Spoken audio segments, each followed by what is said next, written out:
Vous savez, récemment, nous avions procédé à l'inauguration du centre de fabrication de serviettes hygiéniques bio réutilisables avec nos partenaires, l'association PC Coup de pouce de France.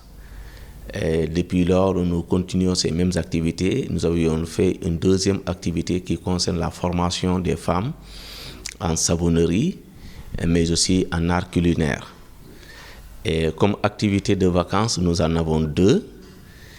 Dans un premier temps, avec Belfort, le quartier de Belfort, le lieu d'implantation du siège de l'ONG Cause Première. Nous avons procédé au reboisement avec particulièrement le secteur Guindis de Belfort. Donc c'est un reboisement particulier quand même, parce que nous n'avons pas reboisé juste des arbres ombragés ou ombrageux. Nous avons privilégié des arbres fruitiers tels que des avocatiers, des citronniers, des corosoliers. Donc c'est des arbres utilitaires, des arbres nourriciers qui permettent aussi d'une part à avoir de l'ombrage, d'autre part à avoir quoi manger, et ensuite à protéger un peu la nature, parce que Belfort est une zone marécageuse où il y a un peu de salinisation du sol. Et du coup, faire pousser des arbres ici, c'est extrêmement difficile. Nous y arrivons tant bien que mal, parce que c'est l'un des quartiers aussi les plus sales de la commune de Ziguinchor, parce que toutes les eaux usées ou les eaux pluviales s'acheminent vers ce quartier, particulièrement deux secteurs, Guindis et Crapaud. D'ailleurs, à cet effet, le secteur Crapaud sera aussi reboisé demain dimanche, Inch'Allah, et on est en train d'y travailler. Et tout ceci, nous le faisons à fonds propres.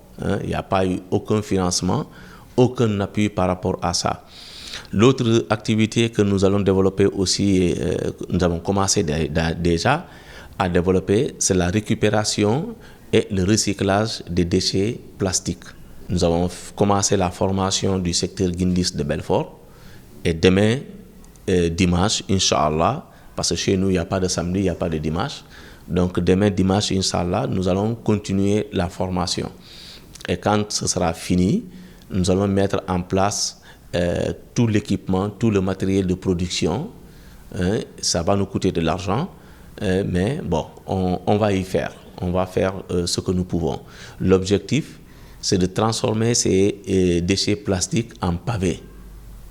Nous allons les faire en pavés et Inch'Allah, s'il plaît à Dieu, nous allons pavoter, recouvrir une rue de Belfort, une des rues de Belfort qu'on aura choisie par hasard, en tout cas l'une des rues principales, et nous comptons le faire avec nos propres moyens. Bien entendu, si nous avons d'autres appuis, on dirait Alhamdulillah, Alléluia. Donc on remerciera Dieu. Mais par contre, nous n'attendons personne, ni la municipalité, ni les autorités locales, ni le gouvernement du Sénégal. Nous allons travailler parce que c'est un acte citoyen que nous allons poser, un exemple. Parce que vous imaginez une rue qui fait à peu près 100 mètres, 200 mètres, et dont la largeur irait autour de 6 mètres. Si on doit le faire en pavé, ça demande beaucoup d'investissement humain, énormément d'investissement humain, mais on va essayer. Allons-nous réussir ou pas? Dieu seul le sait. Oui, vous savez, pour chaque chose, il faut partir à la base, selon nos capacités. Aujourd'hui, nous ambitionnons de doter de toutes les communes du Sénégal d'arbres fruitiers. Que chaque commune puisse avoir entre 15 000 et 25 000 arbres fruitiers dans sa commune. C'est ça notre ambition. Mais cela demande des moyens financiers. Parce que pour préparer des pépinières, voilà, d'ailleurs, pour cela, je vous informe, vous avez l'exclusivité de ça, Horizon 7, je vous informe que Cause Première vient d'ouvrir une ferme-école agroécologique. dont 1 hectare sera consacré exclusivement à l'expérimentation de certaines méthodes de culture. Vous voyez, je ne peux pas vous en dire plus. Ça se trouve à Mandina Kagil, de 3 hectares, et les jeunes y sont déjà. Il y a déjà les panneaux solaires, il y a le forage, il y a les tanks d'eau, les citernes d'eau. C'est très insuffisant par rapport à la capacité d'exploitation, mais nous pensons y arriver. Parce qu'il faudrait que les jeunes reviennent à la terre. Et ce n'est pas avec des slogans, allez dans les quartiers à quartier, réveillez-vous, faites ceci, arrêtez de boire du café, du thé, arrêtez de courir derrière les filles, ou bien arrêtez les Jakarta, sans leur proposer quelque chose. Nous, on est dans le concret. Donc aujourd'hui, nous irons à Mandina Kagil, nous avons 3 hectares à exploiter, et nous allons le faire, Inch'Allah. Bientôt, vous verrez les banderoles dans les villes, dans la ville de Ziguinchor, qui parlera notamment.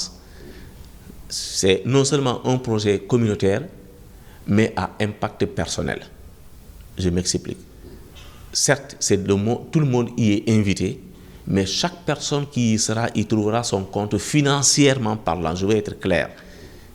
Chaque jeune, chaque femme qui y travaille s'y retrouvera financièrement, selon les capacités, parce que bien entendu, 3 hectares aussi c'est petit, nous ne pouvons pas prendre tout le monde, mais c'est une école, ça reste une école. Donc nous sommes résolument dans ça, et je pense que nous inviterons les journalistes à faire une descente là-bas et vérifier de visu eux-mêmes si ce que nous disons colle avec la réalité. Mais j'aimerais remercier au passage 2 chefs de service, 3, qui sont en train de nous aider en conseil, en stratégie pour réussir ces projets-là. Il y a d'abord le directeur régional de l'action sociale, M. Seydou Nouroucham, qui ne ménage aucun effort pour la réussite de nos projets. Nous remercions aussi M. Ndiaye, le directeur régional du développement communautaire, qui aussi nous accompagne de manière extraordinaire dans nos projets. Et ensuite vient le directeur de ISRA, l'Institut sénégalais de recherche agricole, M. Diata, qui aussi, d'ailleurs, on lui a adressé une lettre. En moins de 24 heures, il a répondu à la lettre, pour dire que vraiment, nous avons le potentiel ici en Casamance. Et aussi, par rapport aux remerciements, aussi, il y a 2 autres personnalités que je ne peux pas oublier. Il y a le patron du PEDEC, donc le programme de développement économique de la Casamance, Michael, qui nous appuie aussi, qui a commencé à... Mais, monsieur le gouverneur adjoint au développement, Diong, a fait une grande plaidoirie quand nous avions assisté à la mission du ministère de la Santé et de l'Action sociale, qui est venu avec ESMIA dans le cadre d'un projet. Donc c'est pour dire que nous sommes optimistes parce que nous avons les autorités à nos côtés.